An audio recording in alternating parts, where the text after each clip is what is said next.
Welcome to our deep dive into the world of ancient logic. Oh, this should be fun. Yeah, get ready because we're going to uncover like how people figured out how to think and argue like way back in the day. It still affects us even today. Exactly. And our main guide for this whole adventure is going to be the Stanford Encyclopedia of Philosophy's entry on ancient logic. Oh, nice choice. Yeah, it's a deep dive in itself. Definitely. It's really cool to think about how for the ancient Greeks, Yeah, logic wasn't just like a system. right. It was about getting at like the core of truth and falsehood. Hmm. It was about like how can we even know if our conclusions are actually like solid? I love that. It's like they were the OG fact checkers. Exactly. And you know what's crazy is that even before Aristotle came along and like blew everyone's minds with his logic, Right. there were already some seriously smart people trying to figure this stuff out. Oh, yeah, for sure. Like take the sophists, for Well, example. it's office, yeah. They were like masters of rhetoric, right? Oh, total masters. But they were also starting to do things like classifying sentences and trying to understand what truth and falsehood actually meant. Geek stuff. And they even ran into these crazy mind-bending paradoxes. Oh, yeah. Like, have you ever heard of the liar paradox? Of course, classic. It's that one where like someone says everything I say is a lie. Yes. And then you're like, wait, if that's true, then it has to be a lie. It just makes your brain melt. It's a total contradiction. And the sophists were already dealing with this kind of stuff. I know. It shows how deep they were thinking about this. Way ahead of their time. And then there's Plato, right?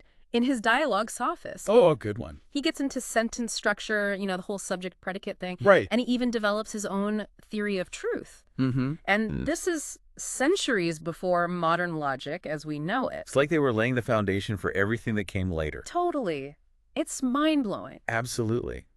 Like Plato's work is seriously foundational. He sets the stage for some of the biggest debates in philosophy. I know. It's crazy how these early thinkers were asking such huge questions. Right. Of course, we can't forget about Zeno and Socrates. Oh, yeah. They were famous for their crazy argumentation skills. They were amazing debaters and like masters of rhetoric. Yeah, but they didn't really create a formal system. Right. They focus more on the art of persuasion, not so much on explaining the underlying like logical principles. And that's where Aristotle comes in. Ta-da. Cue the dramatic music. Uh-huh. He takes all these amazing ideas that were floating around Yeah. and basically revolutionizes logic with his own system. A system that was dominant for centuries. Centuries, and his big focus was term logic. Term logic, right? Which, I know, it sounds a little intimidating, Yeah, a little bit. but it's actually a brilliant way of looking at how things relate to each other. It is. Like his Yeah. focus on the relationships between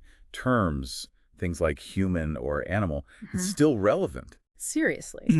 It actually connects to set theory and predicate logic in really interesting ways. Whoa. Okay. So explain this to me because set theory and predicate logic, those are like cornerstones of modern logic, right? Yeah. So how does Aristotle fit in? Well, think about it. When Aristotle talks about things belonging to a category, Yeah. that's kind of like the early version of the idea of sets. Ooh, I see. In his work on defining relationships between terms, laid the groundwork for predicate logic, which looks at the properties of objects. Wow. It's like he built a bridge between ancient and modern logic. Exactly. Aristotle was a true innovator. Oh, totally. And of course, we can't forget his most famous contribution, Which is? syllogisms. Oh, yeah.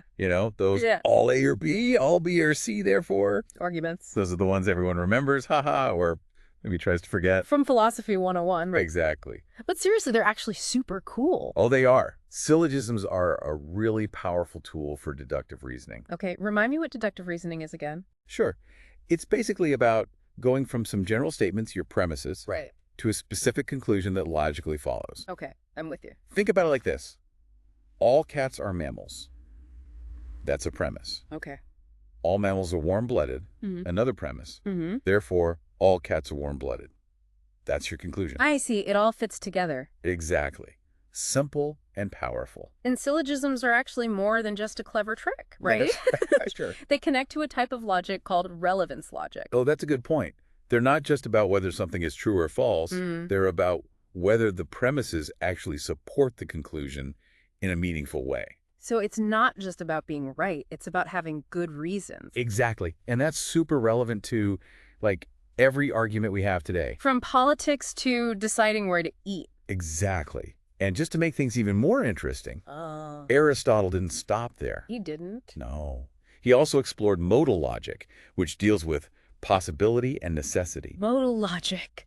That sounds intense. It is. It's about exploring all the what-ifs. Okay, break that down for me a little. So instead of just saying, this is true, or this is false, Right. modal logic lets you say things like, this could be true, or this must be true, or this cannot be true. Whoa, that's trippy. It is, and it was really innovative for its time. It's like he was mapping out the entire universe of logical possibilities. Pretty much. But the story of ancient logic doesn't end there. Oh, no, not at all. There's a whole crew of brilliant minds who came after Aristotle, Yeah. and they kept building on his ideas. They took his ideas and ran with them. Like the early Peripatetics, those were Aristotle's immediate successors. Mm-hmm. They really expanded on his work in some fascinating ways. They dove deeper into modal logic, and they even came up with new types of syllogisms, like prosleptic syllogisms. Prosleptic syllogism. Okay, that's a mouthful. Uh-huh.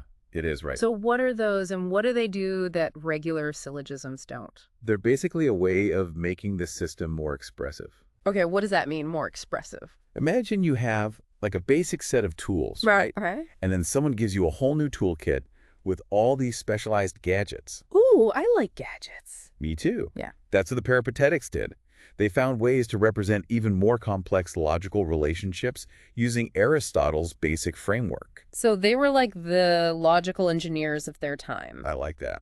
And these prosleptic syllogisms sound especially cool. They are. Can you give us an example? Absolutely. Imagine you're trying to prove that all cats are warm-blooded, Okay, I'm listening. but you don't want to just come right out and say it. You're stinky. A prosleptic syllogism lets you kind of sneak that information in through a hypothetical premise. Hypothetical premise. Yeah, like you could say, all animals that are mammals are warm-blooded. Okay, so we're setting up a conditional relationship. Exactly. If an animal is a mammal, then it's warm-blooded. Gotcha. Now, your second premise is all cats are mammals. And then, boom, you can conclude, therefore, all cats are warm-blooded. Wow, that's pretty slick. Right? The prosleptic premise is like this hidden pathway. I love it. It's like a secret passage in a logical castle. Uh-huh. Exactly. And the amazing thing is that this actually foreshadows how modern logic has evolved. Totally. We've gotten much better at expressing really complex ideas in symbolic logic. It's incredible to see those echoes of ancient thought in our modern systems. It really is. But wait, there's even more. There's more. Because while these early Peripatetics were busy refining Aristotle's ideas, another group of brilliant minds was developing their own system of logic completely independently. No way. That's amazing. Great minds think alike. Or at least along similar lines. We're talking about Diodorus Cronus and his student Philo. Oh, yeah. Those guys. They were working around the same time as the Peripatetics. Well, But instead of focusing on terms, they focused on propositions. propositions. Yeah, so while Aristotle was breaking down the relationship between human and animal, Diodorus and Philo were looking at whole sentences like, if it's raining, then the ground is wet. Totally different approach. Right. It is. And their work with propositions led to some really cool insights about conditionals and modalities. Okay, I gotta know more about this. What's material implication, and how does it connect to these ancient guys? So Philo thought about conditionals in terms of truth functionality. Truth functionality. It means that the truth of a statement depends only on whether its parts are true. Okay, give me an example. Sure. So take, if it's raining, then the ground is wet. Mm-hmm. We can figure out if that whole statement is true by checking if it's actually raining Right. and if the ground is actually wet. It's like a logical equation. Exactly. If it's raining is true and the ground is wet is true, then the whole if-then statement is true. But if one of those parts is false, the whole thing falls apart. Yep. It all comes down to the truth values of those individual pieces. I'm following. So what makes Philo's view unique? Well, he thought propositions could change over time. What does that mean? So their truth value could change too. Oh, I see. So if it's raining, then the ground is wet. Might be true right now, but if the rain stops, it becomes false. Exactly. Time-traveling conditionals. Haha, you got it. And Diodorus had his own twist on things too. Oh, yeah. What did Diodorus do? It was all about eliminating future contingents. Future contingency. Yeah, those are things that might happen in the future. Okay. He defined possible as something that either is or will be true. That's an interesting way to think about it. It is, but it leads to some wild consequences. Like what? Well, if we go by Diodorus's definition, it means that if something doesn't happen, Yeah. it was never actually possible for it to happen. Hold on. So you're saying that if I don't win the lottery tomorrow, Uh-huh. it was never actually possible for me to win? That's what his definition implies. Whoa, that's kind of a bummer. I know, right? Like, no more surprise lottery A wins. little more free will. Well, that's a whole other debate. Uh-huh. But it all stems from his famous master argument. The master argument. Sounds impressive. It was. Unfortunately, the full argument hasn't survived. Oh, man. But we know that it was trying to show that some really basic logical principles, Yeah. they just don't work together. Deep stuff. It is. And philosophers are still debating these ideas today. Mind blown. And Yeah. to think, we're still just scratching the surface of logic in the ancient world. I know, right? There's so much more to explore. There is. But that's a story for another time. Stay tuned for part 2. We'll be diving into the Stoics and their amazing contributions to logic. Get ready for some more mind-blowing discoveries. Can't wait. Welcome back. Are you ready for more logical adventures? I am. I'm excited to talk about the Stoics. The Stoics, yeah. They were like the rock stars of ancient logic. Totally. Especially Chrysippus. Chrysippus, He right? was a total logic powerhouse. I know. It's mind-boggling to think they were doing all this so long ago. I know, right? Centuries before modern logic. Way ahead of their time. So what made their approach so unique? What set them apart? Well, one of the key things was their focus on language. Language. Yeah. They believed in these things called sayables. Sable. It's like the underlying meaning of our words and thoughts. Okay, I think I'm following. They were really careful to separate the sayable from how we actually say it, you know? So, like, the idea of a cat exists whether we call it a cat in English, a gato in Spanish, or what. Exactly. The concept is separate from the word. That's deep. It is. Yeah. And they were really into categorizing these sayables. What do you mean? Well, they had assertables, which are kind of like propositions, the things that could be true or false. Right, right. And then they had like imperatives for commands, Okay. interrogatives for questions, and so on. Wow, it's like they were creating a whole map of language itself. They were Mhm. breaking it down into its logical parts. And this attention to detail, it went beyond just language. Oh, yeah, for sure. They had this whole system for understanding how propositions worked, how they could be combined and manipulated. Absolutely. They had a really sophisticated understanding of negations, conjunctions, disjunctions, conditionals, all that stuff. I remember struggling with those back in my philosophy classes. We've all been there. Maybe you could give us a little refresher. Sure. What do you want to start with? Let's start with negations. Okay, negations. They seem pretty straightforward, right? Just adding a not to a statement.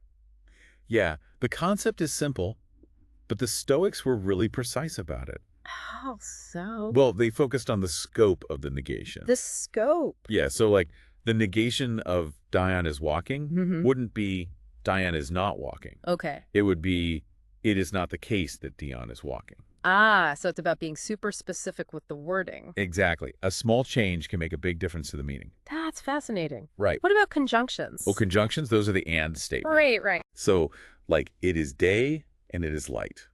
That's a conjunction of two simpler statements. It is day and it is light. And for the whole thing to be true, both parts have to be true. Exactly. Okay, I'm with you. What about disjunctions? Those are the or statements. Oh, yes, or.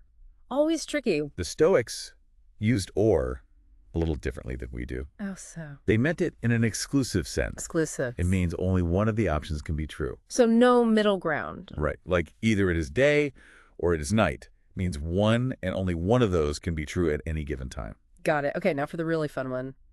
Conditionals. Oh, yeah. Conditionals. Hmm. Those if-then statements, They can really mess with your head. they can. But the Stoics had a very precise way of defining them. Okay, lay it on me.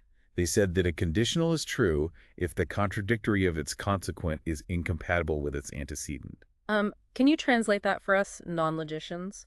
Sure. Let's use an example. Mhm. If it is day, then it is light. Okay, classic conditional. So the consequent is it is light. And its contradictory is it is not light. I got it.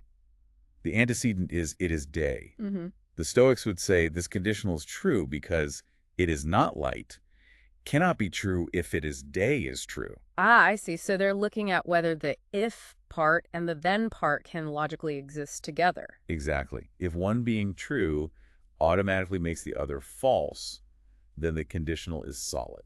That makes sense. It's like a logical check for consistency. It is. And it's actually similar to how some modern logicians think about material implication. Wow, so the Stoics were onto something. They really were. Yeah. But they didn't stop there. They also developed a whole system of deduction. Deduction, right? That's about proving arguments. Exactly. They use these things called indemonstrables and themata. Those words again? Oh, I know, they sound intimidating, Wow. but they're actually pretty cool. Okay, break it down for me. So the indemonstrables were like their basic building blocks of arguments. Okay. They were self-evident arguments, things you just can't deny. Like what? Well, one of them was essentially modus ponens. Modus ponens. I remember It's a that. classic. If P, then QP, therefore Q. Right. So, like, if it's raining, then the ground is wet. It's raining, therefore the ground is wet. Exactly. And then they had these themata, which were like rules for how to use the indemonstrables. Rules of the game. Exactly.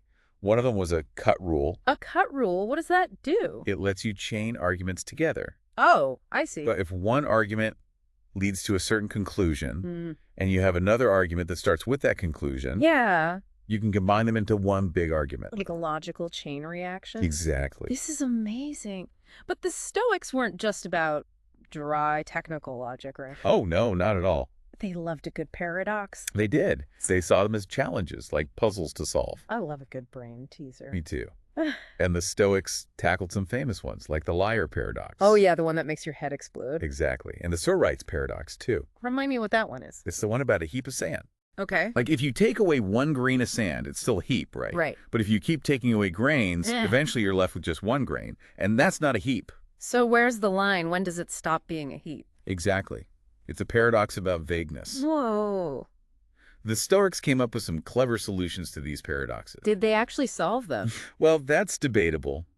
But they definitely provided some really interesting insights into the nature of truth, language, and logic. So even while they were building a super rigorous logical system, they were still wrestling with the messy, fuzzy parts of human thought. Exactly. They weren't afraid to dive into those gray areas where things get complicated. That's what makes them so fascinating. It is. They're both super systematic and open to the weirdness of language. This has been an incredible journey. It has. We've gone from the Sophists to Aristotle to the Stoics. And each group built on the ideas of the ones before them. Like a giant chain of logic. Exactly. And it's amazing to see how they laid the groundwork for so much of modern logic. It really is. But the story doesn't end there. Oh, no, there's more to come. We still need to explore what happened after the Stoics. Right, the later developments in ancient logic and the people who kept these ideas alive. I can't wait. Welcome back to our deep dive into ancient logic. We've covered so much ground already, from the Sophists to Aristotle and the Stoics. I know, right? It's amazing to see how all these different schools of thought developed. It is. But it wasn't just about competition. Right. There were also these attempts to kind of bridge the gaps between the different schools. To find some common ground. Exactly. To create a more unified understanding of logic. And there were some key figures who tried to do that, right? Oh, absolutely. Like Galen, for example. Galen, the physician. Yep, that's the one. He lived in the 2nd century CE, and he was a master of both peripatetic and Stoic logic. So he knew both sides of the story? He did, and he believed that both systems had something valuable to offer. Makes sense for a doctor, right? To be practical. Yeah, he was all about using the best tools for the job. And he even came up with his own type of syllogism, right? Those relational syllogisms. Exactly. He was really interested in arguments about relations between things. Okay, give me an example. Sure. Like A is equal to B and B is equal to C, therefore A is equal to C. Or Dio owns half as much as Theo, and Theo owns half as much as Philo, therefore Dio owns a quarter of what Philo owns. Okay, my brain hurts a little, but I see what you mean. It's about going beyond just categorizing things and looking at how they relate to each other in more complex ways. He was really pushing the boundaries of logic. He was. And his work actually foreshadowed later developments in logic, especially the logic of relations. Wow, so these ancient thinkers were really laying the groundwork for modern logic. They were. But, you know, sadly, the story of ancient logic doesn't have a perfect ending. What do you mean? Well, as the Roman Empire declined, so did the systematic study of logic. Oh, right. That vibrant intellectual culture of ancient Greece and Rome, it kind of faded away. It is. But the good news is that knowledge doesn't just vanish. Right. There were people who kept these ideas alive. Exactly, like these guardians of logic. making sure those ancient texts and ideas didn't get lost. Who were some of those guardians? Well, one of the most important was Boethius. Boethius, yeah, I've heard of him. He was a Roman philosopher and statesman who lived in the late 5th and early 6th centuries CE. Right around the time things were falling apart. Yeah, but he was busy translating Aristotle's works into Latin. Wow, so he was preserving this Greek knowledge for future generations. Exactly. He was like a one-man rescue mission for ancient thought. That's amazing. It is. His work was crucial for making sure that Aristotle's logic continued to be studied in the Middle Ages. It's like he built a bridge between the ancient world and the medieval world. He did. And we can't forget about Porphyry either. Porphyry, right? He wrote that famous commentary on Aristotle's categories. The Isagoge. Yeah. It was hugely influential in the Middle Ages. What was so special about it? Well, he introduced those 5 predicables: genus, species, differentia, property, and accident. Right. Those became super important for understanding how we classify things. They did. They provided a framework for thinking about categories and definitions. So even as the ancient world was fading, these guys were shaping the future of logic. They were. They ensured that ancient logic would live on and influence thinkers for centuries to come. It's an incredible story, really. It is. And it shows that the study of ancient logic isn't just about history. Right. It's about understanding something fundamental about how we think and reason, even today. Exactly. We've gone from those early sophists trying to figure out how language works to Aristotle's groundbreaking system of syllogism. And then the Stoics and their intricate propositional logic. It's been an amazing journey through the history of ideas. It has. And it's a journey that's still ongoing. What do you mean? Well, the quest to understand logic and reasoning, it's never really over. That's true. We're all part of this ancient conversation, in a way, every time we try to make a good argument or figure out what's true. So the next time you're in a debate, remember that you're drawing on a tradition that goes back thousands of years. Exactly. And maybe by understanding these ancient systems of logic, Yeah, we can find new ways to approach the challenges we face today. that's a great thought to end on. Thanks for joining us on this deep dive into ancient logic. It's been my pleasure.